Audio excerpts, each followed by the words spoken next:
with Barclay Parneta of the Vancouver Giants. Barclay, appreciate you joining us here today.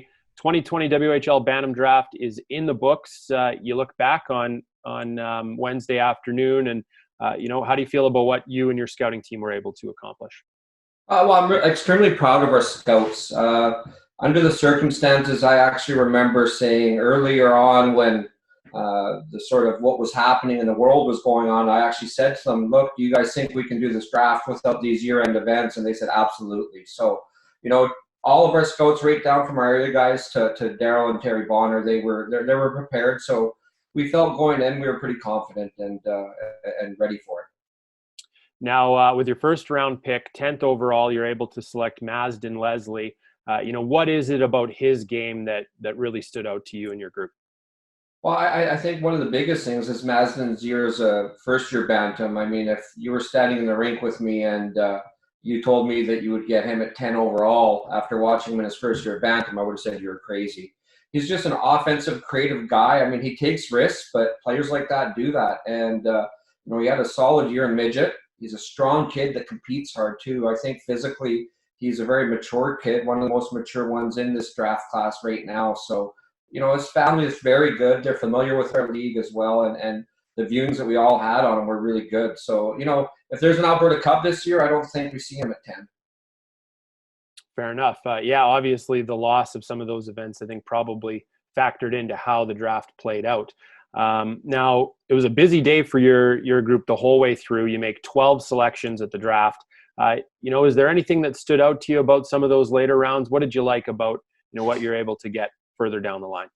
Well, you know what? This draft was so deep. Often in other drafts, you're sitting and you're thinking, okay, if this player disappears before you pick, you kind of start to scramble a bit. And in all honesty, we could have kept drafting. This draft was deep. There were so many players that, in other years would have been second, third round, fourth round picks. It was that good, literally. It's a strong age group. And then we took a couple of Americans as well. We jumped into that market. We took 3 more Americans, and that added some depth for us as well. But, right across the board, I don't want to diminish any one of them because we're actually pretty excited about every single one of them. We've got a local guy, Ty Halliburton, from the island, which is close, who we got to see an awful lot of.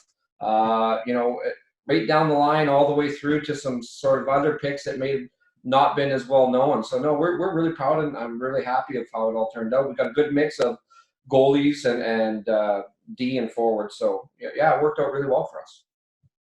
Now, the draft, a whole year's worth of work goes into that, and it amounts to one day on the calendar at the end of it all.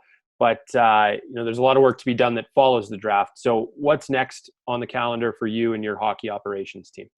Well, you see my office here. This is where I'll be at for quite a while. So generally now preparing for the European draft, we'll be talking to our prospects and reaching out to them. We'll probably be in touch with our kids as well, our roster players. And everybody's kind of wondering what the next step is. And we just want them to stay focused, stay working out. And as information comes in, we'll provide it for them.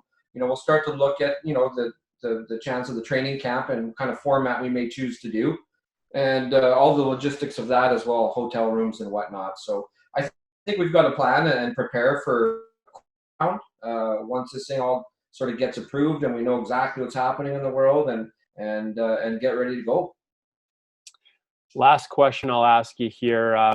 Obviously the Bantam draft itself is a big day for all the players involved. It's a big day for all the families and all the clubs.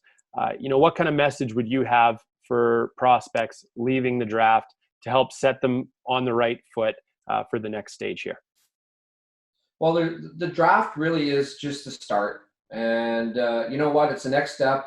For the young kids that have worked really hard, it's sort of good recognition of their hard work has paid off. But still, there's a lot of other kids, too, that walk into our league that haven't been drafted. So, you know what? They really got to put the time and effort in. It's really just the start of everything. So for those guys, they need to get ready. They need to start getting focused and be ready to take that next step and compete hard every day, be in the gym, work, and start to learn what it is to be a Western Hockey League player, because it's not easy. I'll tell you that.